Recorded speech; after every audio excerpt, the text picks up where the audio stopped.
Hello guys, good morning. So ito guys, nahulog na yung durian kahapon no. Yung kung maalala nyo yung post ko guys na sabi kong loyal na durian, nagdalawa lang sila sa isang puno. So itong isa nahulog na. Since na nahulog naman na siya, so kainin natin kasi hinog na pala. Kaya pala na, so ito medyo may tama guys sa ano, dito sa bandang puwitan niya, nag-itim-itim na. So sana okay sa loob no, walang bulok. So kung may bulok naman, siguro hindi naman siguro lahat. So ngayon guys, kaya ako inuntin ko ito kasi maliban doon sa mga sanay na nito sa pagkain nito, saka yung mga farmer natin ng durian sa Mindanao o sa sulok naman sa Pilipinas, alam na nila ito no. So may nakita kasi akong vlogger na kinain niya itong durian. So tinadtad na dito kung saan sila naghiwa, hindi lang matres kung saan nila buksan. So para lang ito sa ano, yung content ko sa mga baguhan sa durian na paano buksan. So wala akong makita sa pin, pwedeng pot holder or gloves na makapal. So ngayon meron lang ako sa pin na ganito. So ito guys, dapat may sapin kasi mataling. Ano po siya, masakit sa kamay. So dito tayo mag-upisa guys. Dito kasi sa puwitan guys, may guide na yun dito guys oh. So sa gitna, ganun. Ganonin mo siya guys oh. Oh. Tingnan mo, idik. Bumubuka na sana kusa guys. Pag hinog, bumubuka lang yan kusa guys. Lahat yan may grade yan oh. Yan oh. Yan guys, dito tayo mag ano no. Yan. So ikutin mo siya muna guys. Lagyan mo siya ng mga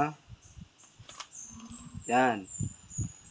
Bibiyak sana kusa guys. Hindi mo sa kailangan na hulaan kung saan sa banda dadaan yung ano niya. Yan guys oh. Kung tingnan nyo guys. Yan lahat oh. Hiwalay na siya guys. So ang sunod, since na ano na siya, nakita nyo na yung mga ano niya, biyak niya kung saan sa dadaan, ng guide. Pwede mo na siyang sundan, pakyat.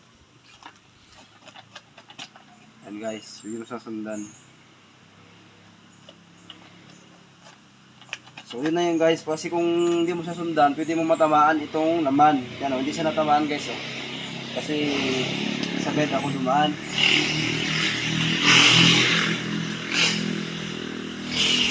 So kaya may sapin ako, masakit kasi guys, bago nasapin. So guys, tirahin na natin to, baka tirahin pa ng iba no. Ito.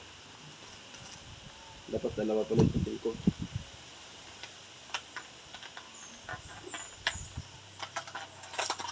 So ayan. So ayan guys. So may bulok sa guys dito sa baba. Kaya pala nangingitim na. So isa na lang natira sa puno guys no. Ito yung loyal na durian na kung makita nyo doon sa post ko na binlog ko. So ayan guys, madali na lang siya pag may ano na.